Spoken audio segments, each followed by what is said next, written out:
श्री चरणों में कोटि कोटि प्रणाम। हम सभी के हृदय में विराजमान ठाकुर जी के श्री चरणों में कोटि कोटि प्रणाम। नारायण नारायण। श्लोक संख्या 5। यत् सांख्यै प्राप्यते स्थानं तद्योगैरपि गम्यते। एकं सांख्यं च योगं च यह पश्यति स पश्यति। सांख्य योगियों के द्वारा जो तत्व प्राप्त किया जाता है, कर्म योगियों के द्वारा भी वही प्राप्त किया जाता है। अतः जो मनुष्य सांख्य योग और कर्म योग को फल रूप में एक देखता है, वही ठीक देखता है। विशेष बात से ऊपर से लेंगे कि इस प्रकार चौथे और पांचवें श्लोक का सार यह है कि भगवान सांख्य योग और कर्म योग दोनों को स्वतंत्र साधन मानते हैं और दोनों का फल एक ही परमात्म तत्व की प्राप्ति मानते हैं। इस वास्तविकता को न जानने वाले मनुष्य को भगवान बेसमझ कहते हैं और इसे जानने वाले को भगवान यथार्थ जानने वाला बुद्धिमान कहते हैं। विशेष बात कि किसी भी साधन की पूर्णता होने पर जीने की इच्छा, मरने का भय, पाने का लालच और करने का राग, ये चारों सर्वथा मिट जाते हैं। जो निरंतर मर रहा है अर्थात जिसका निरंतर अभाव हो रहा है, उस शरीर में मरने का भय नहीं हो सकता, और जो नित्य निरंतर रहता है उस स्वरूप में जीने की इच्छा नहीं हो सकती। तो फिर जीने की इच्छा और मरने का भय किसे होता है? जब स्वरूप शरीर के साथ तादात्म्य कर लेता है, तब उसमें जीने की इच्छा और मरने का भय उत्पन्न हो जाता है। जीने की इच्छा और मरने का भय, ये दोनों ज्ञान योग से विवेक द्वारा मिट जाते हैं। नारायण नारायण नारायण। हाँ, नारायण नारायण। भाई बड़ी विलक्षण और बड़ी सुंदर है।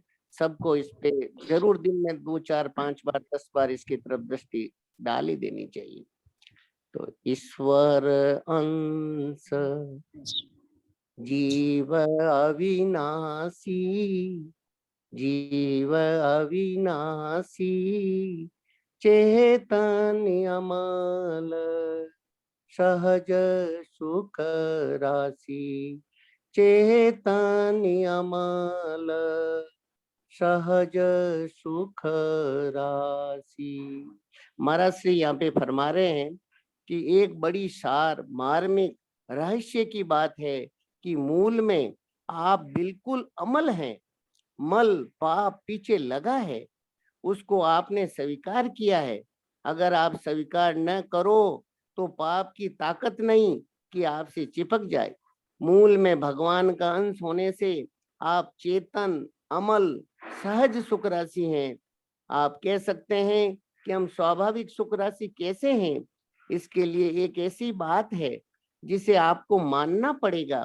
सुसुप्ति गाढ़ नींद में जब आप संसार को भूल जाते हैं, तब आपको सुख का अनुभव होता है, और अगर संसार का संबंध छोड़ दो तो महान सुख हो जाए। इतनी विलक्षण बात महाराज श्री यहाँ पे बता रहे हैं। ये सब साधक साधिकाओं को अनुभव भी है कि संसार के साथ ज्यों ही हमारा संबंध गाढ़ निद्रा में अलग होता है, उस समय हम कितना हमें सुख होता है। तो ऐसा न ऐसा जागृत अवस्था में भी हमें एकदम इस बात की तरफ हमारी दृष्टि चली जाए तो एकदम हमें ऐसा लगता है कि बस हमारे जीवन में जो सहज सुख राशि है, और है क्यों नहीं है? क्योंकि हम स्वयं भगवान व्यापक एक ब्रह्म अविनाशी, ब्रह्म अविनाशी, सत चेतन घन आनंद राशि, सत चेतन घन आनंद राशि। वो हमारे पिता जैसे आनंद, आनंद में से आनंद का ही पूरा पानी, समुद्र का पानी भरा पड़ा है, और उस समुद्र के पानी में से अगर थोड़ा सा पानी भी के कोई बाहर निकालता है तो उस पानी का भी केमिकल कंपोजिशन वही H2O ही होता है, और पूरे समुद्र के पानी का भी कंपोजिशन वही H2O ही होता है। तो ऐसे न ऐसे भगवान आनंद के समुद्र है, उस आनंद के समुद्र में से थोड़ा सा अंश हम अगर हो गए तो हमारे अंदर भी वही, हम भी वही चेतन अमल सहज सुख राशि है। ये बात साधक के एकदम हृदयस्थ हो जाए, एकदम कि भाई मैं अमल हूँ, मैं सहज सुख राशि हूँ, मुझ में किंचन मात्र भी विकार नहीं है, मुझ में कोई चीज सहज आनंद से ही परिपूर्ण हूँ, मेरे रोम रोम में केवल आनंद ही आनंद है। इस बात को स्वीकार करके फिर अपन साधक संजीवनी के श्री चरणों में बैठे, महापुरुषों के श्री चरणों में बैठे। ये भगवान की हम लोगों पर अत्यंत कृपा है, अत्यंत कृपा समझनी चाहिए भगवान की, कि हमारे को ऐसी विलक्षण विलक्षण बातें साधक संजीवनी की कृपा से मिल रही है। इसलिए इनको हमने तो एक जगह महाराज जी की बात सुनी, गीता भवन की एक बात है, 2001 में महाराज जी फरमा रहे हैं कि जो यहाँ सत्संग में आते हैं वे आदमी मामूली नहीं है, हमारे को वे इतने ऊंचे नहीं दिखते हैं, पर मैं विचार करता हूँ तो वे आदमी मामूली नहीं है। जो आते हैं वे विशेष पुण्यशाली हैं, भाग्यशाली हैं, महात्माओं की कृपा के पात्र हैं, नहीं तो आ नहीं सकते। सेठ जी ने पूर्व जन्म की बात बताई थी तो कहा था कि उसमें मेरा परिचय बहुत था। वे आदमी पहले के संस्कार के कारण इकट्ठे होते हैं, इसलिए यहाँ के सब आदमी वंदनीय हैं। जो यहाँ आते हैं उन पर भगवान की कृपा विशेष है। अतः आप दृढ़ता से ये निश्चय कर लें कि हमें अपना कल्याण करना है, इसमें जो देरी होती है वह सही नहीं जानी चाहिए, बस इतनी सी बात है। अब अपन जो साधक संजीवनी का जो अपना श्लोक है उस पे हमें महाराज जी फरमाएंगे। हाँ महाराज जी। नारायण नारायण। हाँ, तो इसमें विशेष सही महाराज जी आज विशेष बात में कि किसी भी साधक की पूर्णता होने पर जीने की इच्छा, मरने का भय, पाने का लालच और करने का राग, ये चारों सर्वथा मिट जाते हैं। तो ये चारों एक साथ मिटते हैं महाराज जी, जिसमें एक या दो के मिटने से ही चारों मिट जाते हैं, कैसे मतलब ये? देखो महाराज जी विशेष बात बता रहे हैं हाँ कि किसी भी साधन की पूर्णता होने पर, चाहे कर्मयोग का साधन हो, चाहे ज्ञान योग का साधन हो, चाहे भक्ति योग का साधन हो, तो उसमें हमारे अंदर चार ही बाधाएं रहती है। मुख्य बाधा क्या है कि है जीने की इच्छा और मरने का भय। मैं जिंदा रहूं, मैं जिंदा रहूं, मैं जिंदा रहूं और मैं कभी नहीं मरूं। अच्छा, जीने की इच्छा रखने से क्या अजर अमर हो जाएंगे? नहीं होंगे महाराज जी। अच्छा, मैं मर न जाऊं, मैं मर न जाऊं, मैं मर न जाऊं, इस प्रकार यदि रात दिन हम भय करते रहेंगे, क्या हम मरेंगे नहीं? शरीर नहीं मरेगा? पर ये तो सब जानते हैं महाराज जी, लेकिन फिर भी शरीर को रखने की इच्छा रहती है कि भाई शरीर बना रहे तो ठीक रहे। देखो, शरीर बना रहे, जो इच्छा, शरीर बना रहे वो तो बना रहेगा जब तक उनका समय है। शरीर के बने रहने का कोई निर्दिष्ट समय है। हाँ, भगवान ने इतने सांस दे के भेजे थे, और सांस का हम दुरुपयोग करेंगे तो जल्दी चला जाएगा शरीर, और सांस के हम सदुपयोग करेंगे तो वो तो फिर समय पाके जाएगा जो समय है। इसलिए परंतु जो जीने की इच्छा है, कामना जो होती इच्छा, ये बाधा है। कहतना जीना कोई माने खराब तो नहीं है, जीने की जो इच्छा है,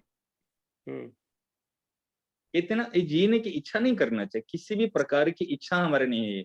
ये जो कामना है, ये गीता जी में क्या बताया, कामना त्याग मूल में। परंतु हमारे सबसे बड़ी कामना क्या है? मैं जिंदा रहूं, जीता रहूं, जीता रहूं। अगर हम कर्मयोग सिद्ध हो जाएगा तो जीने की इच्छा चली जाएगी। अगर कर्मयोग सिद्ध हो जाएगा तो मरने का भय चला जाएगा। क्यों? जब तक समय है, कर्मयोग का सिद्धांत क्या है? सबके काम आ जाओ, किसी से कुछ भी मत चाहो। हाँ, यही है। सबकी सेवा करना। और किसी से कुछ भी इच्छा नहीं करना, कर्मण्येवाधिकारस्ते मा फलेषु कदाचन, ये है। और ज्ञान योग का सिद्धांत क्या है? गुणा गुणेषु वर्तन्त इति मत्वा न सज्जते। ये जो कुछ है इस गुण में विषय, जिसे कहते हैं ना इंद्रिय, सब अपने अपने विषय में बरत रहे। गुणा गुणेषु, मैं अलग हूं। और भक्ति योग का सिद्धांत है बस माम एकम शरणम ब्रज, तेरी एकमात्र शरण में आ जा। जब एकमात्र भगवान के हम शरण में चले गए तो हमारे शरण्य हैं, तो चिंता दीन दयालु को मोमन सदा आनंद। चिंता तो दीन दयालु को होती है, तो भगवत भक्त को कभी चिंता नहीं होती है, ज्ञानी को कभी चिंता नहीं होती है, और सेवक को भी कभी चिंता नहीं होती है। ये तो महाराज वास्तव जी में देखा जाए मेरे महाराज जी, नारायण नारायण महाराज जी, ये तो जब पूरी सिद्धता आ जाती है तब चिंता मिटती है, कि पहले ही साधक पने में ही चिंता मिट जाती है साधक की? नहीं, साधक मन में चिंता रहती है। इसलिए हाँ महाराज जी ने क्या कहा? महाराज जी ने कहा किसी भी साधन की पूर्णता होने पर, हाँ हाँ ये पूर्णता शब्द दिया ना इसमें, हाँ कि पूर्णता होने पर जीने की इच्छा और मरने का भय और पाने का लालच और करने का राग, अभी भी हमारे मन में पाने का लालच है। यदि हम, हमारी जो स्थिति है, हमारी स्थिति में यदि हम कह सकते हैं हम जीने की इच्छा नहीं, हम मान सकते, मरने का भय नहीं, हम मान सकते हैं। ये हम महाराज जी ऊपरा ऊपरी तो कह देते हैं कि हमारी जीने की इच्छा नहीं है, मरने का भय नहीं है, लेकिन जब हाँ सामने मौत आती है एकदम, जैसे शरीर में, मेरी भी बात बताता हूँ कि जब शरीर एकदम ऐसे हो जाता है और जब हाँ ऐसा लगता है कि भाई अब तो ये बड़ी हालत खराब हो रखी है, तो उस समय भय तो लगता है महाराज जी। भय तो मतलब ये बातें ज्ञान बातें समझ में आते हुए भी उस भय से हम स्वाभाविक रूप से पार नहीं हो पा रहे हैं, एकदम देखो, स्वाभाविक रूप से, कि एकदम ऐसा लगे कि बस इसके साथ हमारा संबंध ही नहीं है। ऐसा कैसे संभव है महाराज जी? कैसे एकदम ये प्रैक्टिकल कैसे हो सकता है? देखो प्रैक्टिकल तो जब इस बात को हम स्वीकार करेंगे, अपनाएंगे, तो प्रैक्टिकल हो सकता है। नहीं क्यों तो नहीं हो स्वीकार करने में सकता? कहाँ दिक्कत आ रही है हमारे? देखो स्वीकार करने का तात्पर्य क्या है? स्वीकार करने से वो हमारे आचरण में बात आ जाती है।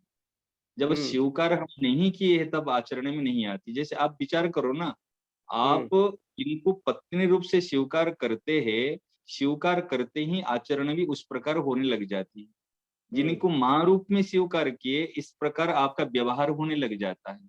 जिनको हम्म बेटी रूप में स्वीकार किए, स्वीकार करते ही आपका व्यवहार आचरण उनके प्रति ऐसे होने लग जाता है। घर में तो स्त्री शरीर में अनेक है, आपकी माँ भी स्त्री शरीर वाली है, और आपकी बहन भी है, बेटी भी है, पत्नी भी है। क्या सबके साथ एक प्रकार व्यवहार होता है? तो वो तो तुरंत हो जाता है, एकदम स्वाभाविक हो जाता है, क्यों? उसमें तो स्वीकार देरी। किए है ना, स्वीकार किए है ना उनको। जैसे हम जिनको जिस प्रकार स्वीकार करते हैं, हाँ स्वीकार के अनुसार हमारा व्यवहार होता है।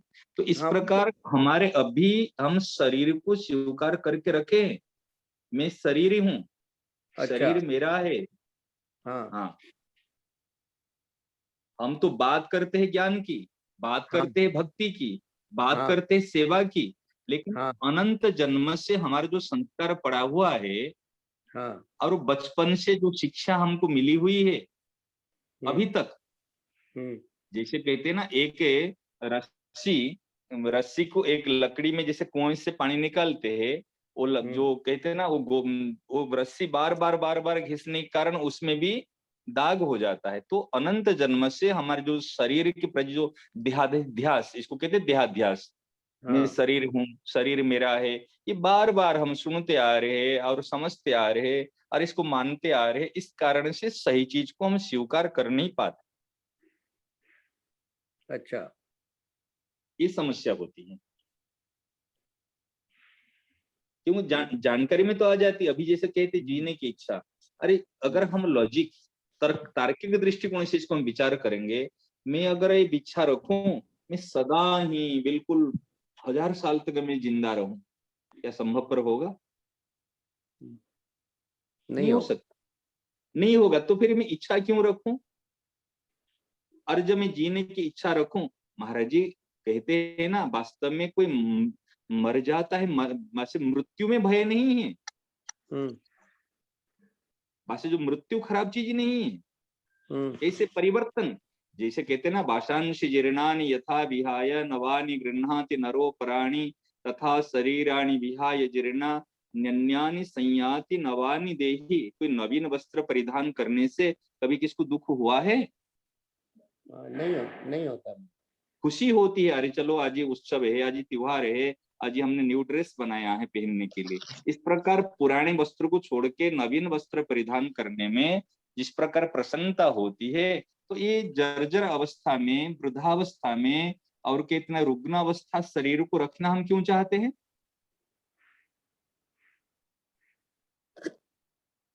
परंतु क्या इसमें ये हम इस तत्व को वास्तव में समझे ही नहीं। तो मृत्यु वास्तव में खराब चीज नहीं है। अगर कोई कपड़े को लेकर उसको साफ करता है, ये क्या खराब चीज है? और कपड़े को साफ करने से पहले क्या करता है? इसको सर्फ में डालता है या वॉशिंग मशीन में डालता है, उसको फिर वो मन कूटता है, उसको ठीक से इसको ऊपर नीचे करके उसको सफाई करता है। तो कितना प्रोसेसिंग कर उसमें फिर बाद में कपड़ा को स्वच्छ पानी में धोता है। तो इस प्रकार हमारी जो मृत्यु है, ये मृत्यु क्या है? मृत्यु तो एक संस्कार है। जन्म भी संस्कार है, मृत्यु भी संस्कार है। हमारे प्रत्येक जो परिस्थिति है ये संस्कार के लिए है। परंतु हमको भय लगता है मैं मर न जाऊं, मेरी मृत्यु ना हो जाए। ये भय, जो इच्छा और भय, ये शरणांगी महाराज ने इस बात को बताया, जो महाराज जी बताए कि जीने की इच्छा और मरने का भय, ये सबसे बड़ा असाधन है। इस सबसे बड़े जो कहते ना, इस साधक के जीवन में ये सबसे बड़ी घाटी है। हाँ। हम ज्ञान की बात, भक्ति की बात, सेवा की बात बहुत करते हैं, परंतु मूल में अटकाव यहाँ होती है। क्यों भैया? किसके मृत्यु होगी? नैनम छिंदन्ति शस्त्राणि नैनम दहति पावक न चैनम क्लेदयन त्यापो न शोषयति मारुत। इसलिए आपको सच बात बताए, जो अभी हम लोग माने याद करते हैं, एक बार केवल दृष्टि में आने के लिए, अविनाशी सहज सुख राशि। इसलिए भगवान ने इस बात को गीता जी में कर्मयोग, ज्ञान योग, भक्ति योग से पहले 11 से लेकर 30 नंबर श्लोक तक जो बात बताए, ये सबके लिए नेसेसरी, आवश्यक है। हाँ। ये कंपलसरी कोर्स सबके लिए। हाँ। अगर ये बात कंपलसरी, आप सोचो, कोई अगर एबीसीडी नहीं सीखा है और आगे फ्लुएंटली इंग्लिश बोलना चाहेगा तो क्या बोल सकता है? नहीं बोल। तो इस प्रकार जो मूल में इस सिद्धांत को नहीं समझ रहा है, मतलब कहाँ होगा, कितने भले सीख लेगा, परंतु मूल में भूल हो जाएगी। भूल क्यों हो जाएगी? क्योंकि उन्होंने, कहते हैं ना, जो आत्मा को शरीर मान लेता है, जो अपना स्वरूप है, अविनाशी, सहज सुख राशि, चेतन, अमल, इसको अपने को शरीर मान लेता है। इसलिए मूल में 11 से ले, देखो, असोच्यानन्नो सोचस्तुम प्रज्ञावादान सवास से, पंडित की तरह तो कहता है, गतासुन अगतासुंश्च नानु सोचंती पंडिताः। जो चले गए और जो नहीं गए, उनके लिए कोई पंडित जन है, चिंता नहीं करते। बताओ, जो चिंता होती है, चिंता हमारे जीवन में सबसे बड़ी बाधा है, चिंता। हाँ, ये सबसे बड़ी बाधा है महाराज। और भगवान ने शुरू से चिंता रहित तो होने की उपाय बताए, और लास्ट में भी फिर कहते तू चिंता मत करना। अरे भैया, जब शुरू से आप कह रहे हैं और अंतिम में कहने के क्या, शरणागत्य होने के बाद में भी कह रहे तू मेरी शरण में आ जा। मैं तेरे संपूर्ण पापों से तुझे माने मुक्त करा दूंगा और तू चिंता मत कर। अरे जो मुक्त करा दूंगा कहने के बाद में फिर चिंता नहीं करना कहने की आवश्यकता है? क्योंकि जीव का स्वभाव है चिंता करने का। ये स्वभाव है महाराज। स्वभाव कैसे पड़ा है? जब उन्होंने भाव को स्वीकार नहीं करता तो स्वभाव का अधीन रहता है। एक है भाव, एक है स्वभाव। क्यों? व्यक्ति स्वभाव के परवश से है, स्वभाव का अधीन है। यदि भाव को स्वीकार कर ले तो फिर स्वभाव हट जाएगा। परंतु भाव को स्वीकार नहीं करने के कारण स्वभाव बस फिर वो चिंता करता है। देखो एक बात आपको बताएं, हमारे मन में तो बार बार ये बात आती है, कोई अगर कहता है मैं गीता पढ़ता हूँ, कोई कहता मैं रामायण पढ़ता हूँ, कोई कहता मैं भागवतम पढ़ता हूँ, ठीक है ना, कोई कहता मैं नाम जप करता हूँ, कोई कहता मैं कीर्तन करता हूँ, कोई कहता मैं महामंडलेश्वर शंकराचार्य जी के शिष्य हूँ, कोई कहता मैं अरे जो सबसे बड़े संत है मैं उनके माने परिकर हूँ, उनके अनुयायी हूँ, कोई कुछ भी कहे, समझ रहे ना। हाँ कोई कुछ भी अपना परिचय दे, हम परिचय देते ना, जैसे हम महाराज जी के, कोई कहता हम सेठ जी के, कोई कहता भाई हमको महामंडलेश्वर के हम परिकर है, शिष्य है, कोई कहता अरे भाई ब्रह्मा जी की, कोई अपना परिचय कैसे भी दे। हमारा एक प्रश्न सबके लिए, मैं अपने आप को पूछता हूँ, क्या आपके हृदय में आपके मन में शांति है? समझ में आ रही? हाँ, पर शांति स्थायी नहीं होती, टेम्पोरली तो होती है महाराज। वो अभी शांति फिर कल अशांति, हाँ अभी सुख फिर कल दुख, हाँ तो फिर क्या है जिसको कहते चिर शांति। हाँ, चिर शांति नहीं है। तो शांति कहते अभी अभी भी हम अशांत होते हैं। हाँ, तो कहने का तात्पर्य जो अशांत होते अभी, ये होना चाहिए हमको, तो हमारे मन में शांति है क्या? जब शांति नहीं है तब अभी हमको हमारे साधना में पूर्णता हुई ही नहीं। देखो शांति के बाद में देखा जाए तो जो भक्ति होती है ना, आगे मुक्ति भक्ति जो कुछ भी है, शांति क्या है? शांति मिलती है जब व्यक्ति विषमता से हटकर समता में आ जाता है, स्वाभाविक ही उनको शांति मिलती है। तो परंतु जब तक हम विषमता में पड़े हुए हैं तब तक शांति कैसे आएगी? विषमता माने द्वंद्व। हाँ हाँ हाँ, जब हमारे सामने में द्वंद्व है, निर्द्वंद ही महाबाहो सुखम बंधात प्रमुच्यते, निर्द्वंद होना चाहिए हमको।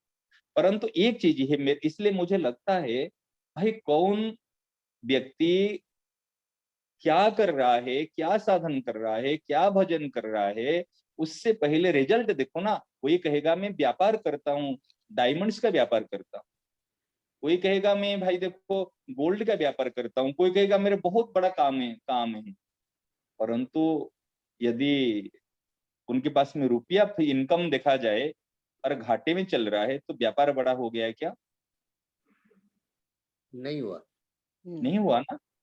तो इस प्रकार हम कहते भाई देखो हमारे तो रेस्टोरेंट है, खाने पीने का होटल है, बहुत बड़ा होटल है, परंतु मैं भूखा बैठा हूँ। फिर क्या काम हैं?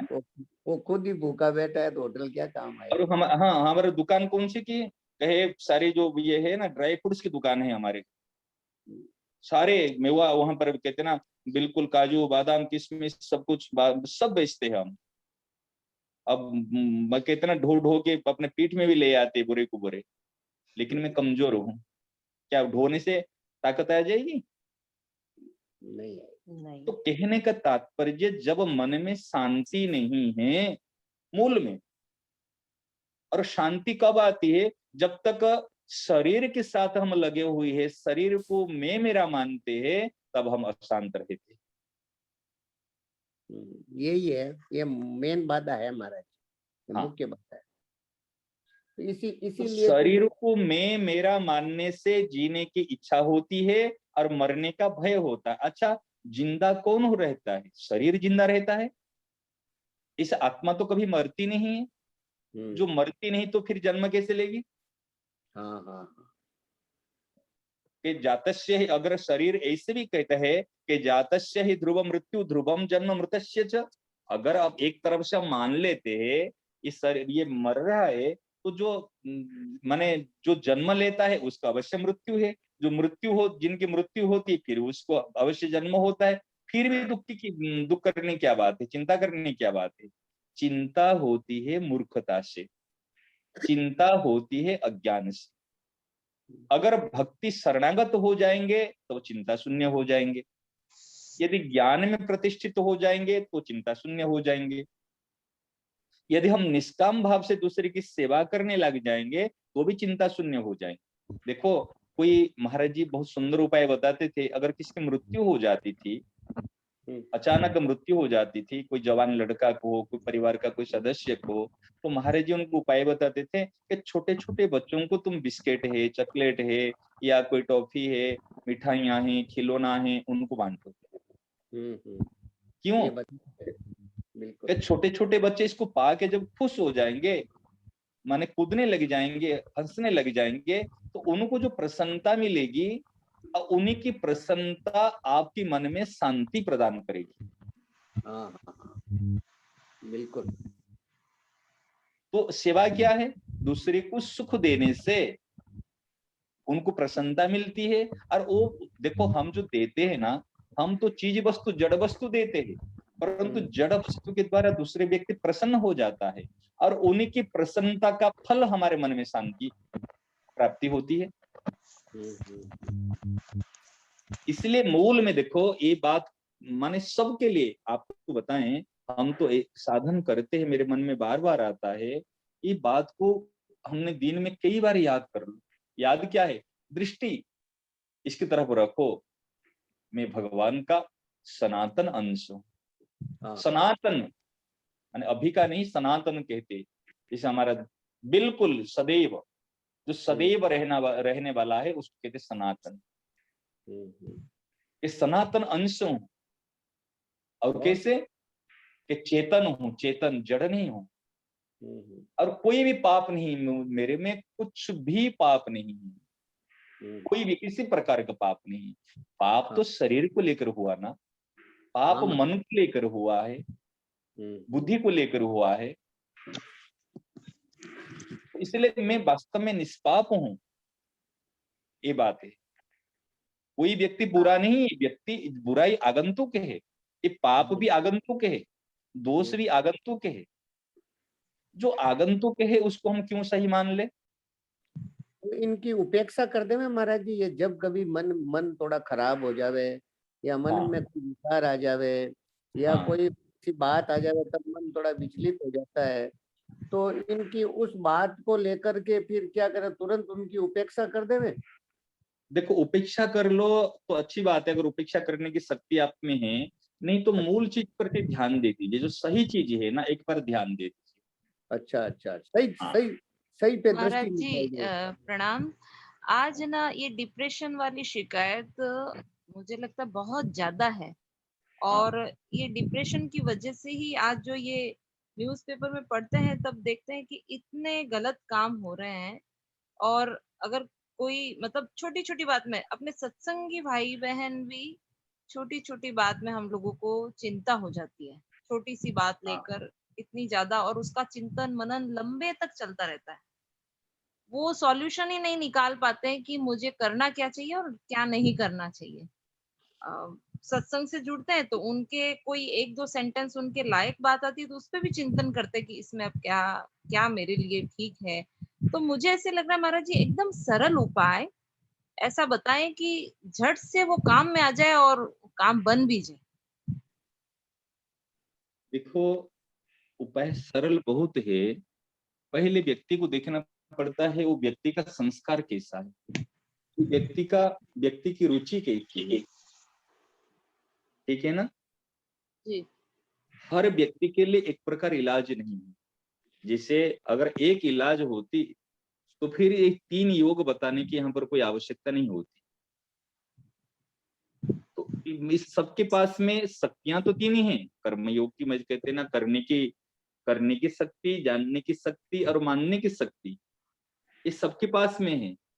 परंतु किसमें कौन सी शक्ति प्रधान रूप से रहती है, वो देखना होता है। उनका संस्कार कैसा है, उनकी रुचि कैसी है, उनके पास में समय कैसा है, परिस्थितियां कैसे, मान किस प्रकार परिस्थितियां उनके जीवन में आती है, उसके अनुसार उनके लिए होता है।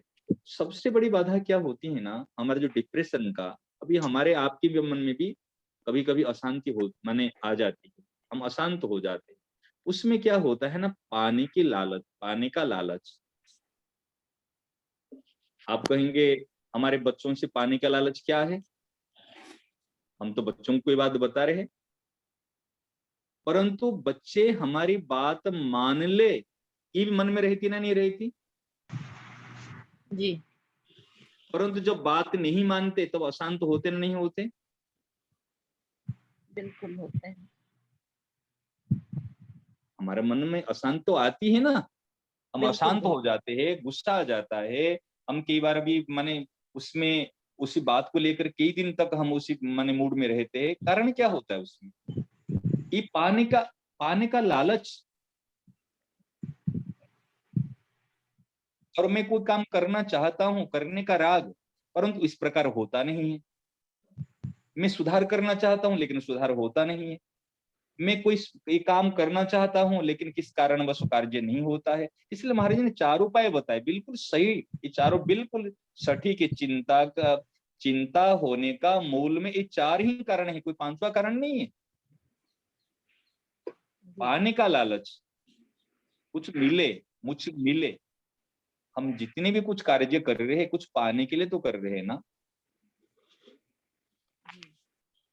अच्छा, प्राप्त होना कोई खराब नहीं है, परंतु पाने की जो इच्छा, लालच क्या है? और मिले और मिले और मिले, कहते ना वो बड़ी लालची है। माने मिलने के बाद में भी और कौन सी चीज मिले?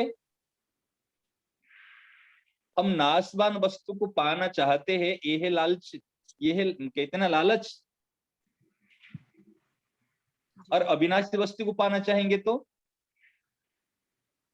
वो लालच नहीं है। ये तो हमारे घर की चीज है। वो तो कहते हैं वो तो अनन्य भक्ति, वो अनन्य हो जाएगी। अगर अविनाशी को चाहते, अरे देखो एक रोता है संसार के लिए, देखो कितना आसक्त है।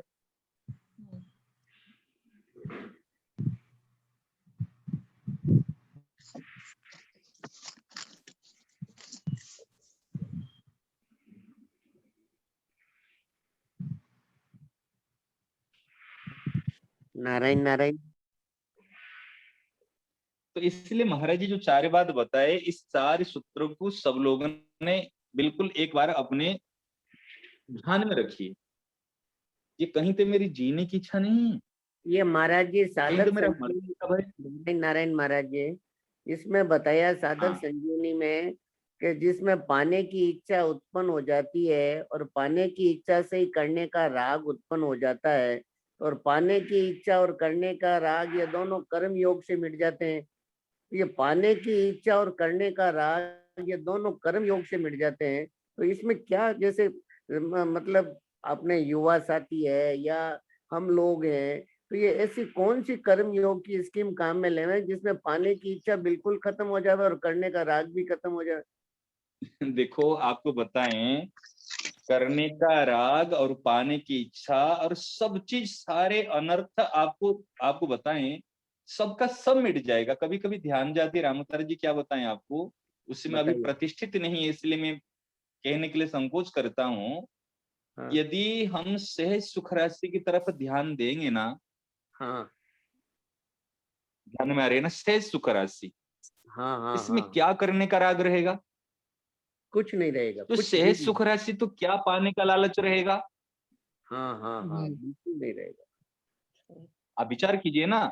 आज जब हम पता चलता है, अरे मेरे को कभी कभी लगता है अरे मैं बहुत बड़ा आदमी बन जाऊं संसार का, हाँ लोग हाँ हाँ, सब माने अरे अगर बड़ा बन जाएगा, कितना साल तक बड़ा बन के रहेगा?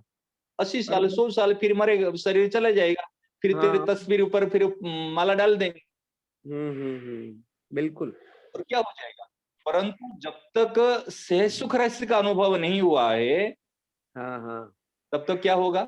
और जैसा तू कर्म करेगा, मानो अभी तू कर्म करेगा, वो कर्म के अनुसार ही तेरी गति होगी। भले हाँ, यहाँ पर संसार में तेरी तस्वीर पर माला डालेंगे, तेरे को स्टैचू बना देंगे, तो कर्म का फल स्वरूप तू हम्म।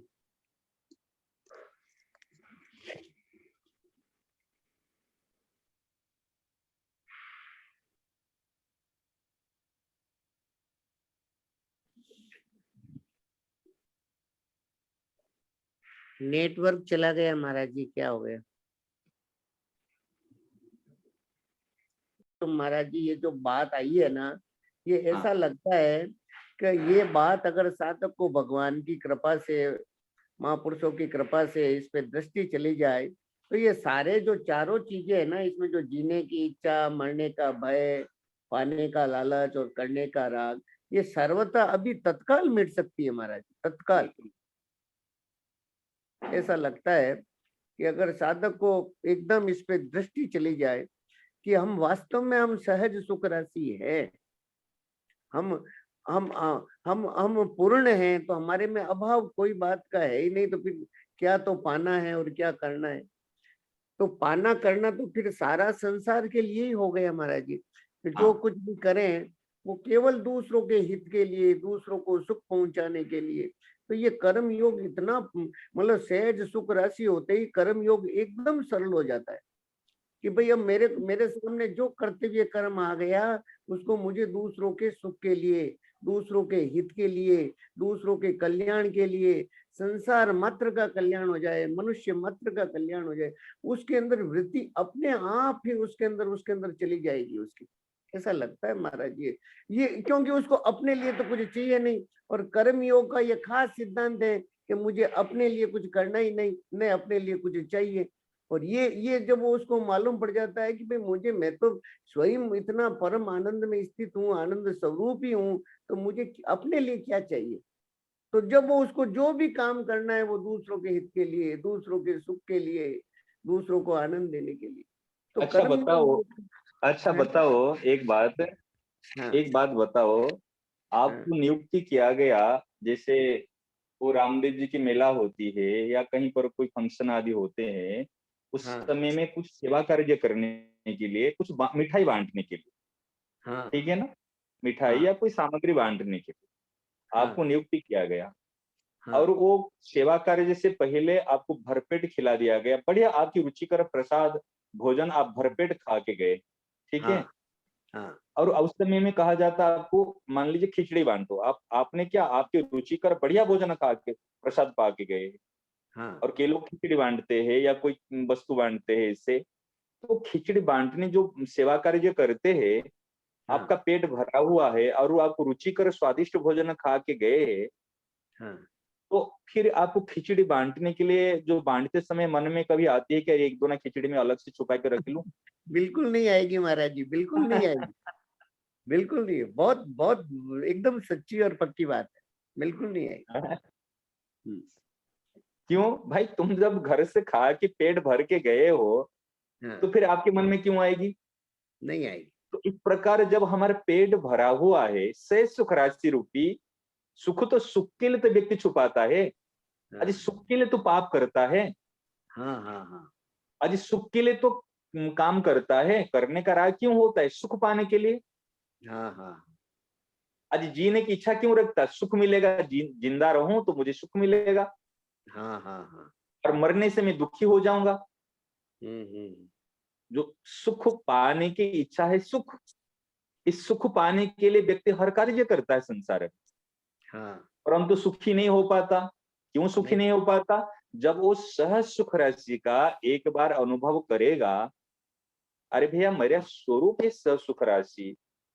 हम्म। और देखो, इस बात को सोचने से हम कितनी मूर्खता के कारण दौड़ रहे हैं। आज हम कहते भाग्य है, उनका कर्म जो, भाग्य कैसा आया? कर्म का फल तो भाग्य रूप से मिला ना, हाँ हाँ हाँ।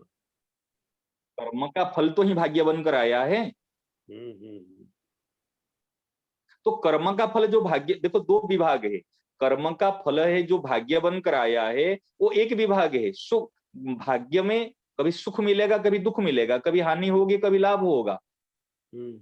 और जो एक विभाग है जो माने चेतन विभाग है, उसमें निरंतर हमारे सहज सुख राशि का स्वरूप है। तो हम्म। भगवान ने जो हमको मनुष्य शरीर दिए, और उसमें भगवान ने कहा कि देखो, भाग्य में तो ऊंचा नीचा हो सकता है, हम्म। उसमें तो अंतर हो सकता है, सबका भाग्य एक प्रकार के नहीं है, क्योंकि सबका कर्म एक प्रकार के नहीं रहा। हम्म। अच्छा विचार करो, एक उदाहरण देता हूं, ठीक है ना। हम्म। आपके घर के बच्चे पढ़ने के लिए स्कूल जाते हैं, हाँ आवाज आ रही है ना, नहीं आ रही है? हाँ आ रही है आई महाराज जी, आ रही है।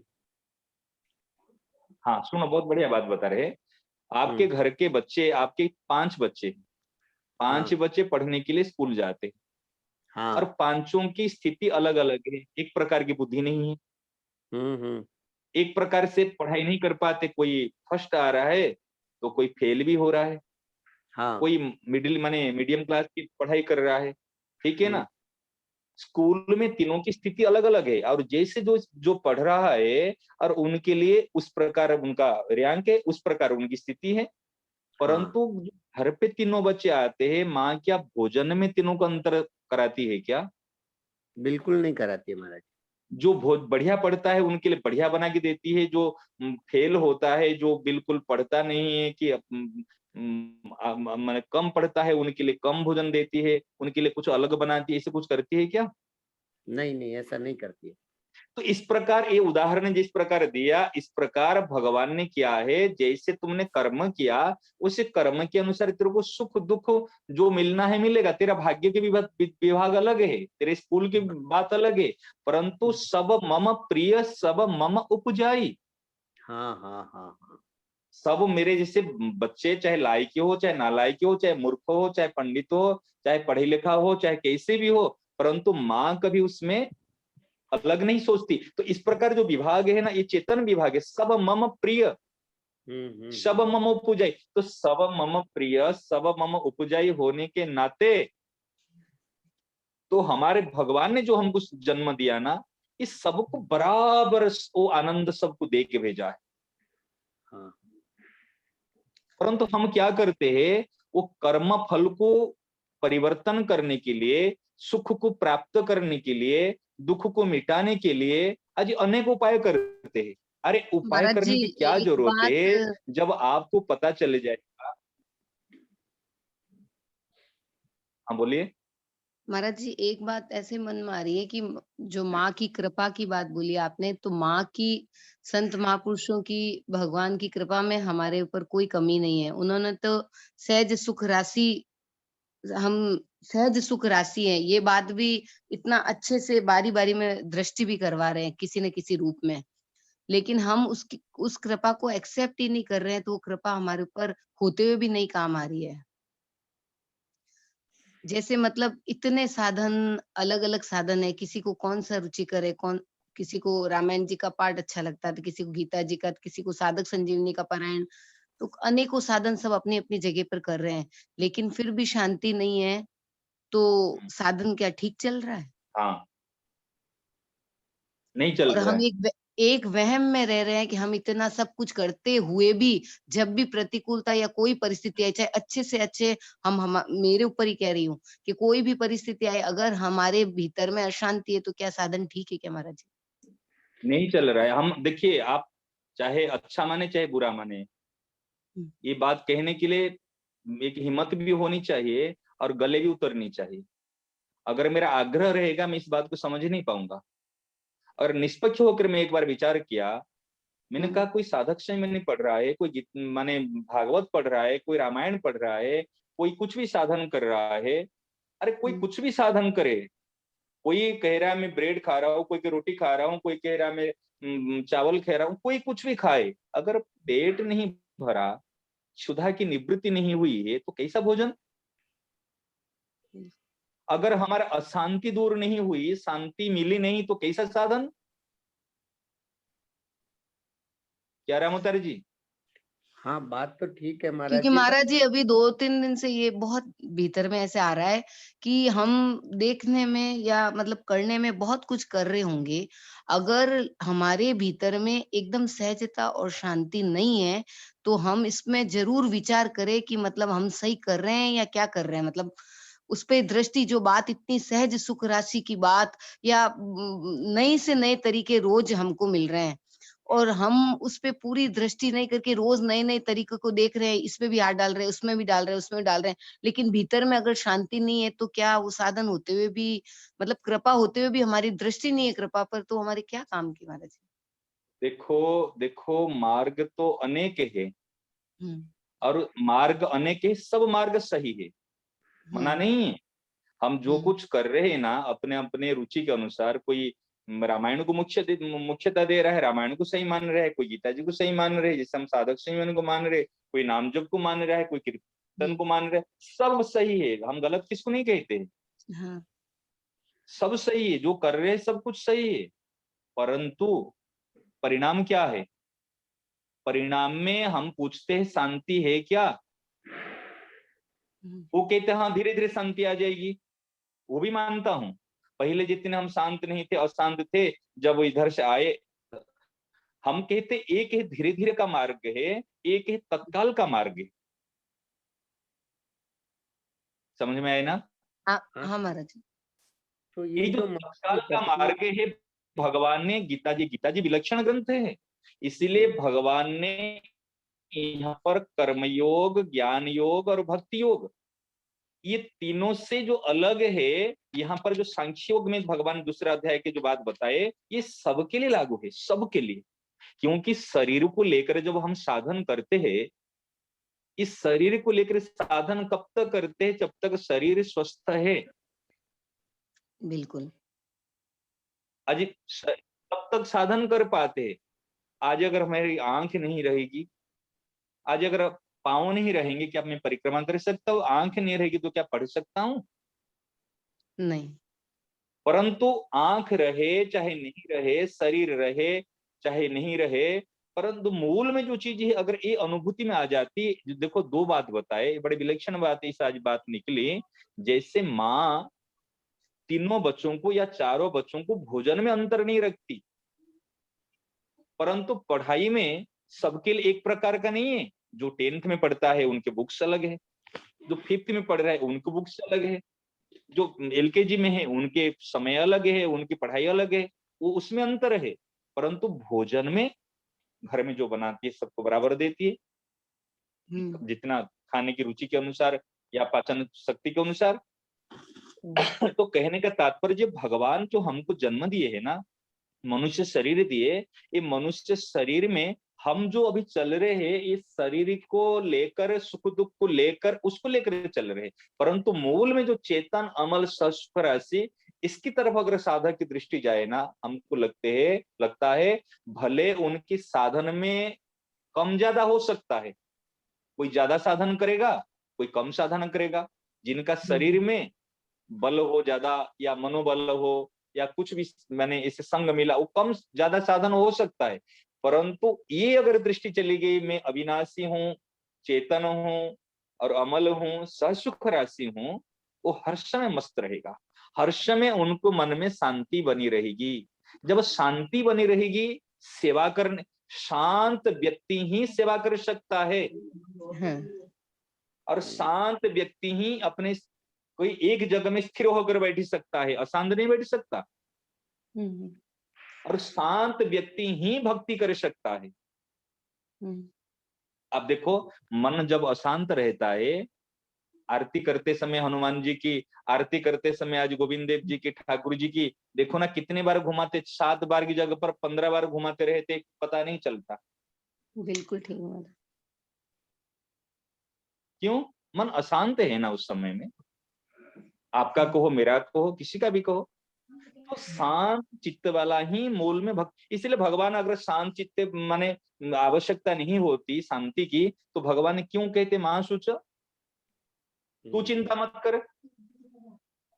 क्योंकि हम भक्ति करते हुए भी, भगवान का पूजा करते हुए भी, साधन भजन करते हुए भी चिंता करते हैं। सही ना गलत बताओ? बिल्कुल सही महाराज जी। शरीर को लेके तो साधन लंबा होने वाला नहीं है, और धोखे में और अलग रह जाएंगे। तो जितने साधन बन पड़ते, इसका मतलब उल्टा मत लेना, शरीर को लेकर साधन होने वाले नहीं तो चुपचाप बैठोगे, फिर प्रमाद मोबाइल में लगा दोगे। नहीं नहीं, वो नहीं महाराज जी। जब शरीर अस्वस्थ होता है ना, तब जो साधन शरीर की सहायता से कर रहे थे ना, वो तो सब रुक जाता है। उस समय इस बात का पता चलता है कि ऐसा साधन हमारे होना चाहिए जो जिसमें शरीर की आवश्यक साथ नहीं हो। हाँ, देखो वास्तव में जो मूल, देखो शरीर की, ये शरीर से अलग करने के लिए बात बताए, अलग शरीर से, अब मैं शरीर अलग हूं और मैं अलग हूं, ये अनुभूति अगर हो जाए, ये सबसे बड़ी उपलब्धि है। ये अखंड साधन बनेगा, अखंड साधन। शरीर से अलगपने की अनुभूति होते ही हमारा साधन अखंड हो जाएगा और साधन में हमको रस मिलेगा। अभी साधन करते समय हमको रस नहीं आता, बिल्कुल। एक ये कमी हो। महाराज जी, ये इतनी सहजता से हो सकती है क्या? देखो आप देखो, शुरू से हम क्या करते हैं ना, जब सहज स्वरूप है, ये सबसे सहज काम है। अच्छा, करना सहज है ना, नहीं करना सहज है? नहीं करना सहज लगता है मुझे। और इसमें क्या करना आपको? कौन सी किताब पढ़ना, कौन सी आपको माला फेरनी? केवल दृष्टि, केवल दृष्टि। बार बार बार बार कोई चीज को दृष्टि दोगे तो दृष्टि में आएगी नहीं। बिल्कुल ठीक बात, एकदम ठीक बात। और हम लोग क्या, देखो आप बताओ, आज तक आप जब से माने साधन की माने लाइन में लगे, तब से लेकर आज तक कितनी बार आपने दृष्टि दी मैं सहज सुख राशि हूँ? अभी ज्यादा जा रही है, उस समय पहले इतनी नहीं जा रही थी महाराज। बिल्कुल नहीं। आप गीता याद करने में आप लगा दिए, आज रामायण पढ़ने में लगाए, आज सब कुछ करने में, आज करने का राग, ये कर रहे। हाँ, ये करने से वो करने का राग मिटता है। ये सांसारिक के काम करने का एक राग होता है और पारमार्थिक जगत में एक राग होता है। चलो, ये पारमार्थिक जगत का राग वो राग को मिटाने के लिए है, वो सही है। परंतु मूल में अगर दृष्टि जाती है, हम सहज सुख राशि है। अरे मैं राजा का बेटा हूँ, विचार करो ना, मैं राजा का बेटा हूँ और मैं जब भिखारी बनकर जाके अपने फुटपाथ में भीख मांग रहा हूँ, और मैं कहूँ तो मैं भीख मांग के मैं एक बड़ा महल बनाऊंगा, बहुत बड़ी शानदार महल बनाऊंगा। तो भिखारी एक शानदार महल बनाने के लिए कितने उनको भिक्षा करना पड़ेगा, कितने मेहनत करना पड़ेगा। अगर किसी ने कह दिया अरे भैया तेरे को इतने मेहनत करने की जरूरत है, तू राजा का बेटा है, तो महाराज जी, बात है कि जैसे नहीं? मैं भगवान का हूँ, ये बात पे अगर साधक दृढ़ रहे तो उसको शरीर से अलग अपने आप अनुभूति में आ जाएगा उसके। बिल्कुल। देखो देखो, आपको बताएं, केवल सह सुख राशि की अनुभूति करते ही अगर उनके उनके अंदर संस्कार होगा ज्ञान का, एक अखंड आनंद में रहेगा। अगर संस्कार होगा उनकी भक्ति का, सह सुख राशि की अनुभूति करते ही उनकी स्वाभाविक प्रियालाल की तरफ दृष्टि जाएगी और उनको अच्छा, सुख प्रदान करने के लिए मन में बिल्कुल उनके अंदर लालसा पैदा हो जाएगी, अच्छा, बहुत उनका अच्छा। चिंतन बना रहेगा। हम्म। हम सोचते भक्ति, हम भक्ति कैसे करेंगे? हम सोचो ब्याहुला करेंगे। हम ब्याहुला के लिए हमको फूल की जरूरत है, हमारे आज सामग्री की जरूरत है, हमारे वस्तुओं की जरूरत है। अगर मेरे पास वस्तु नहीं, सामग्री नहीं, तो मैं ब्याहुला कैसे करूंगा? हाँ हाँ। परंतु मैं यदि सहज सुख राशि का स्वरूप की अनुभूति की, और हमारे प्रिया प्रियतम कैसे है, वो भी सहज सुख राशि स्वरूप है। हाँ हाँ हाँ। वो अजन्मा है, वो सहज सुख राशि है। हम्म। अगर वो सहज सुख राशि है तो सहज सुख राशि को सहज रूप से सुख दे। हाँ हाँ हाँ। अरे भाई, हमारे सहज सुख राशि का अनुभव नहीं हो रहा है, इसीलिए हमको वित्तजा सेवा कहा जाता है, तनुजा सेवा करनी कहा जाता है। जो वित्त माने जो संपत्ति है उनको भी सेवा में लगाओ, जो आपका शरीर है उनको भी सेवा में, ठाकुर जी की सेवा में लगाओ। परंतु तनु शरीर और ये रुपये पैसा कब तक लगाओगे आप? हाँ हाँ हाँ। तो रोज रोज तो ब्याहुला तो आप नहीं करा पाओगे ना। आप साल में कि 2 साल में एक बार ब्याहुला करा दिए, रोज ब्याहुला करा पाओगे? परंतु सहज सुख राशि होने के बाद में सखी अंके उर ऐसे आई और ब्याह उत्सव रचे सुखदाई, रोज रोज ब्याहुला होते हैं यहाँ पे। बहुत अच्छा। ये फिर अपने आप होने लग जाएगा। बहुत हैं? सुंदर बात। फिर वो अपने आप सहज में होने ही लग जाएगा।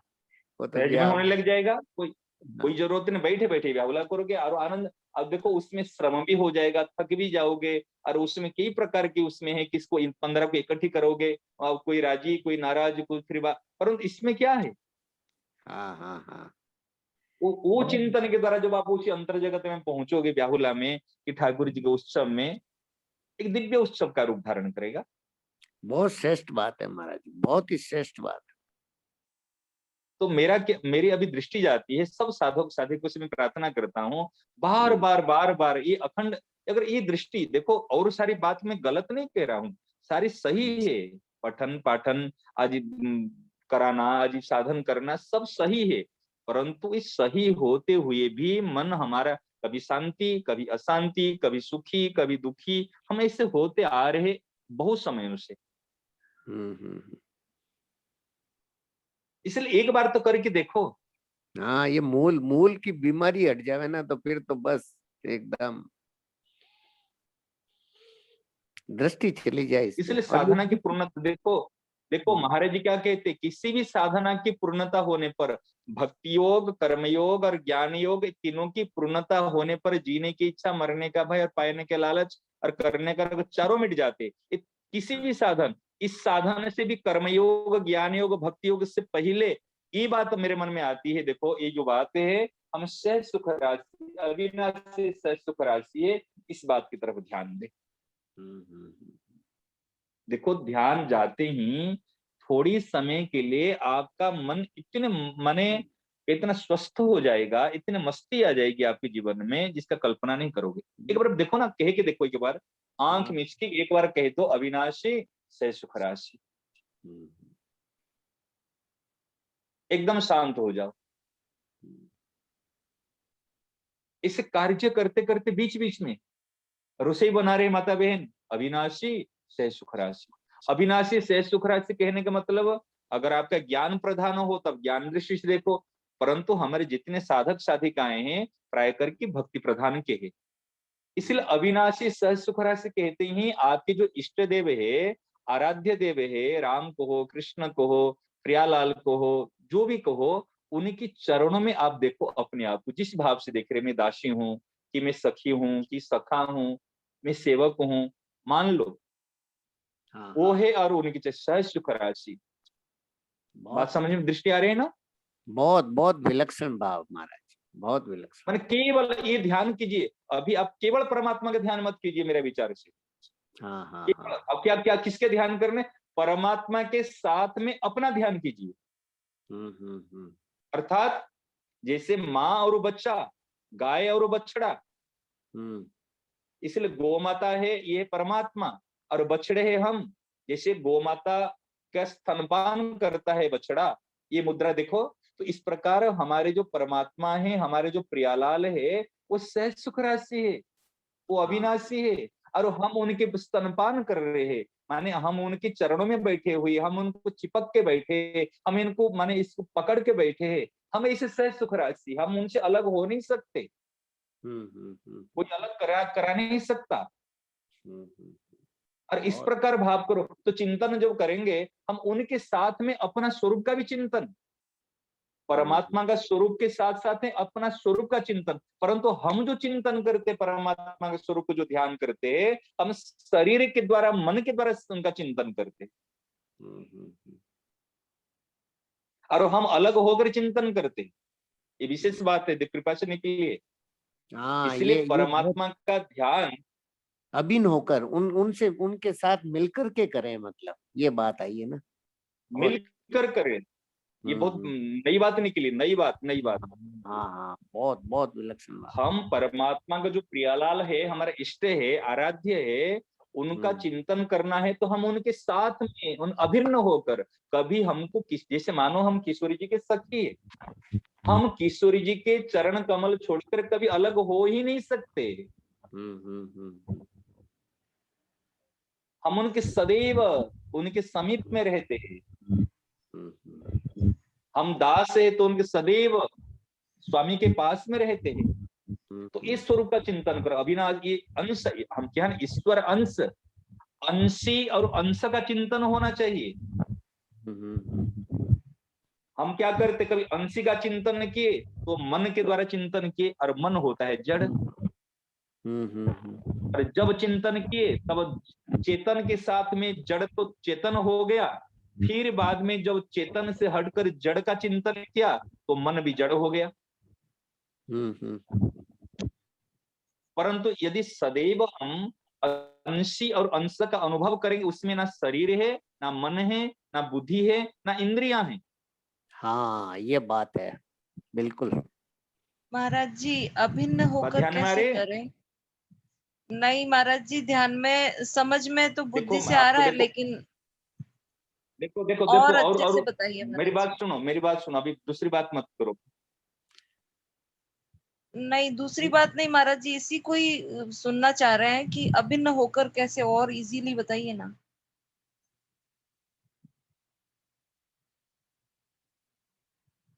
राम राम।